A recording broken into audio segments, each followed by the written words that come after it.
So it's been a month since Stranger Things Season 1 came out, and I'm tired of waiting for the answers that I need. So I'm gonna go up in the Upside Down and get those answers myself.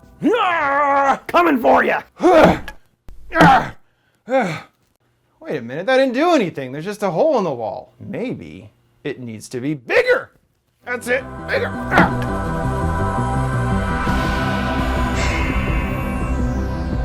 Greetings fellow Stranger Things addicts, welcome to Foundflix. This video will kind of be a continuation or part 2 of my previous Stranger Things video.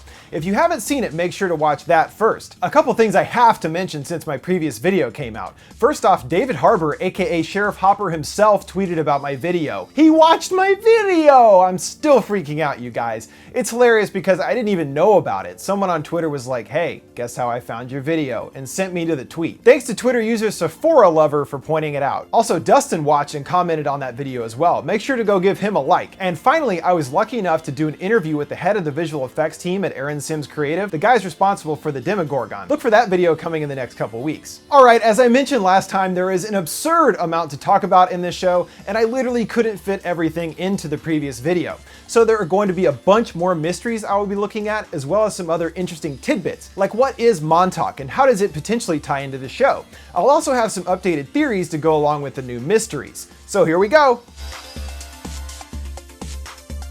Alright, the first mystery I wanted to look at, and I was actually annoyed with myself for not mentioning it last time. Hopper finds a tiger stuffed animal in the Upside Down that is the same as his daughter is seen with at the hospital. Some people thought that 11 had the same one as well, but I checked and she is seen with a lion. The mane isn't on Hopper's daughter's animal. But how is it possible that her tiger is in the Upside Down? Okay, this is where things get tricky, because it doesn't make any sense that Hop's daughter would have been taken to the Upside Down, especially since it would have to be after she dies. And why the heck would they do that? My theory ties into something I had discussed before, namely that the monster is actually part of 11, kind of representing the dark side of her abilities, hidden deep within her. And I think this idea carries over to the Upside Down itself. The dimension is a representation of our own darkness. Hopper has been consumed by grief since losing his daughter, and that is the darkness within him. So the representation seen of that in the Upside Down is his daughter's stuffed tiger, a reminder of what he has lost, rather than it implying that his daughter was somehow brought over to the Upside Down. It's also possible that through his grief-addled memory, Hopper doesn't remember how things happened correctly. Maybe his daughter didn't actually die, and in a last-ditch effort, Hop took her to Hawkins National thinking they might have some radical new treatment that could save her. That's a somewhat reasonable way to explain how Sarah could have ended up in the Upside Down after failing to be saved by Hawkins,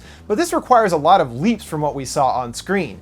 But I also can't help but wonder, do you think Hop took the tiger back to our dimension with him? I actually think he must have, as seeing something like that would be so emotional. You'd have to take it back. But what if any of the properties of the tiger are different after coming back from the Upside Down?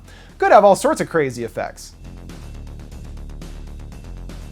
While we're talking about Hopper, I've seen a lot of speculation from people thinking that 11 is somehow the same kid we see in the hospital. I also saw a theory that said that 11 was somehow Hop's daughter resurrected? What? This is such a bizarre thought. It's like if that kind of thing is possible in the show, all bets are off. Like it literally could be anything. And 11 being Hop's kid doesn't really make any sense considering they don't look alike at all. And the timing of Hopper's story versus 11's age in the present doesn't match up from what we know. However, they are probably going to develop a surrogate father relationship between Hopper and 11 in the story next season, similar to Joel and Ellie in The Last of Us. Where are the subjects prior to 11? This is a tough one. We have to assume that 11 is named 11 because there were 10 subjects in the program before her, but we never see or hear anything about any of these former subjects. The Hawkins facility is obviously huge, so it could still house other people that we didn't see in season 1. But I'd wager it's more likely that 1 through 10 are not around anymore, either vegetables like Terry or just plain dead. Brenner and the Hawkins crew have been trying to achieve the same goal for a long time, and it appears that 11 is the actual first successful test subject, hence why she is so important to them. Those that came before her were put through the same rigorous tests, but ultimately weren't able to live up to Brenner's expectations. And since we see how far Hawkins is willing to go to maintain secrecy, it makes sense they would simply get rid of the subjects once they proved unhelpful in their attempts at harnessing powers.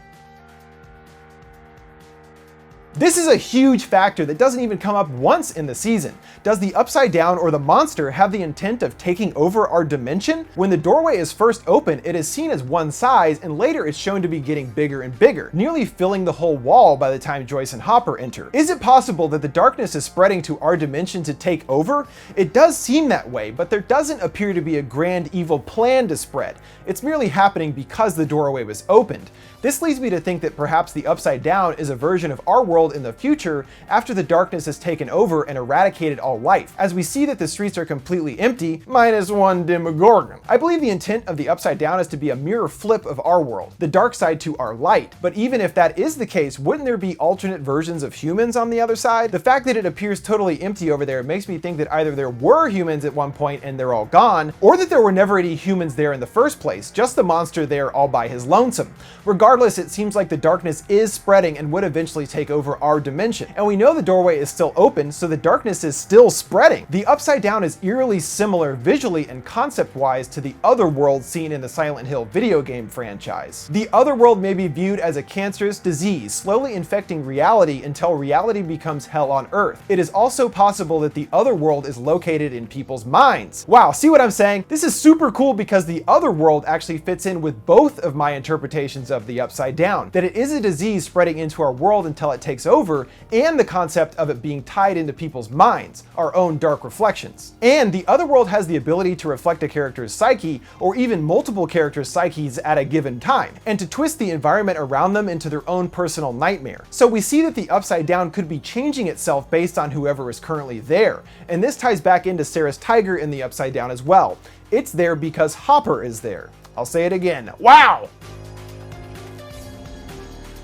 This is something that is also really kind of complicated. Does Will have powers himself? Generally, when we see powers used on the show, whether it's Eleven, the monster, or Will on the other side, electricity seems to be tied directly to their usage. So it makes sense that we see it with Eleven and the monster, but while on the other side, Will is able to communicate with Joyce via electronics like the phone, radio, and lights. His ability to do this grows stronger the longer he is over there. We see something trying to come through at one point in Joyce's wall, and even Joyce is able to see Will through a doorway that is in her wall. But it isn't an open doorway, more like a window between our worlds. So did Will actually create this doorway but isn't strong enough to make a full connection between our dimensions? Or maybe the monster did create it and it was sort of lingering there, but usually the doorways the monster makes close pretty quickly afterwards. So maybe Will is actually developing powers. Maybe that's why the monster went after Will in the first place. It knew he had untapped powers, and so it makes sense it did want to take him specifically to use him to make another monster or spread the disease of darkness with the slugs. We also don't see Will bleeding when he is taken, and that is generally what draws the monster to its victim, unless that victim is Will and due to his inherent abilities would give off a different scent signal to the monster. The monster must be able to see others that are more similar to it, maybe even across dimensions. Will being different or having powers also helps make sense of how he survived the slugs. We see poor Barb was actually killed by the slugs, but she also was never able to communicate with anyone between dimensions. It stands to reason that because Will is special, that aided in his survival. Also, the whole idea of these other dimensional powers being connected with electricity is quite similar to how the denizens of the Red Room travel between dimensions in Twin Peaks' Fire Walk With Me. The Duffers have mentioned David Lynch as a huge influence on the show, and all the electricity in Stranger Things immediately made me think of that similar concept in the Twin Peaks movie.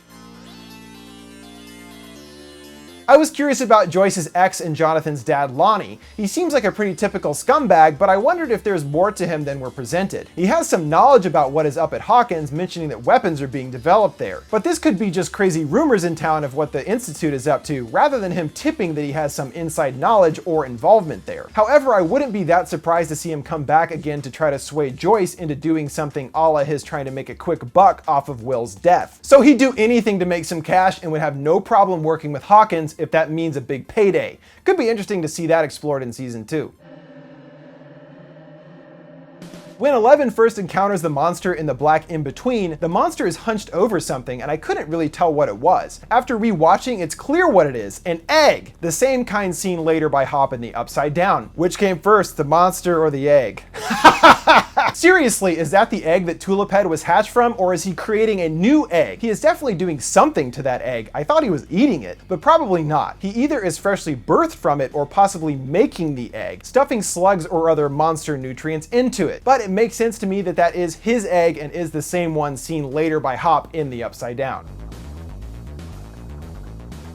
It's time to get deep, folks. For those that don't know, Stranger Things went through several title changes before they finally settled on that. The original title it had in development was Montauk, and I had to wonder how or if this could still tie into the show now.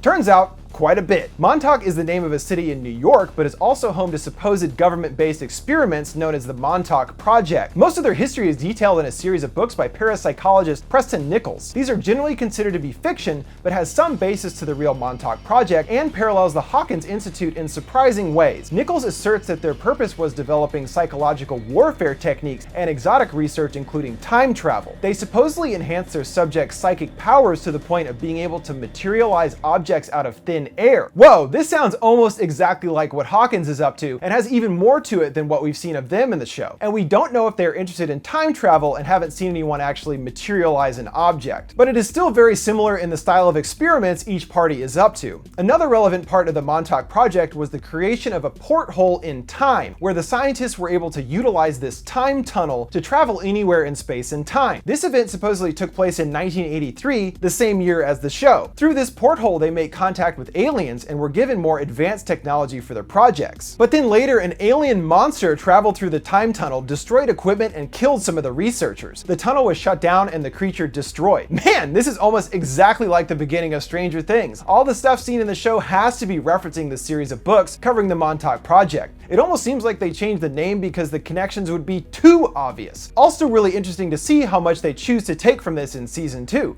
Maybe we will actually see time travel become involved in some form, and this would tie into many of our theories that the Upside Down is our world after the darkness is taken over, or perhaps nuclear winter at the hands of the Russians. Oh, alright guys, even after doing this video, I basically realized I could make Stranger Things videos until the end of time, or at least until next season comes out. There's so many little things to analyze, it's actually overwhelming. So while I feel like I have now talked about a vast majority of what I want to, there's still more, a lot more, to look into. And so I may do more theory videos if you guys want it. So hit the thumbs up below if you want me to talk more about this show. And again, make sure to stay tuned for my interview with Aaron Sims coming in the next few weeks. We talked about all kinds of stuff like the design of the Demogorgon, the Upside Down, and his interesting career in the special effects biz. So look forward to that.